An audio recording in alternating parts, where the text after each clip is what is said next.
రకమైన వాసన వస్తుంది చూసారు. వాటిలో కూడా కొన్ని కెమికల్స్ ఉంటాయి అన్నమాట. సో అవి కూడా మన వీటిని డిటర్ చేస్తాయి. త్రూ అవుట్ ద ఇయర్ కనుక మనం మెయింటైన్ చేస్తే అది ఇంకా వాటికి చెప్పక్కర్లా. ఇప్పుడు వాటి లైఫ్ స్పాన్ తక్కువ అయినా కూడా అవి తిరుగుతూ ఉంటే ఈ లోపల ఇంకోటి జాయిన్ అవుతాం. సపోజ్ మనం ఇలా ఎక్కువ ఫ్రీక్వెంట్గా చేస్తూ ఉంటే అది 3 నెలలు కాయాల్సింది 4వ నెల 5వ నెల వరకు కూడా జరుపుకోవచ్చు.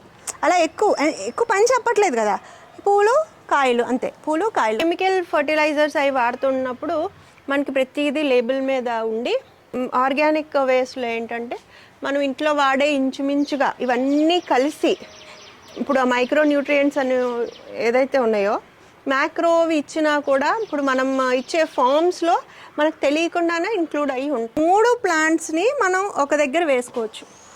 వీటి నీడ్స్ డిఫరెంట్గా ఉంటాయి, వీటికి అవసరాలు వేరేగా ఉంటాయి. ఒకదానికి ఒకటి ఏం కాంపిటీషన్లో ఉండవు.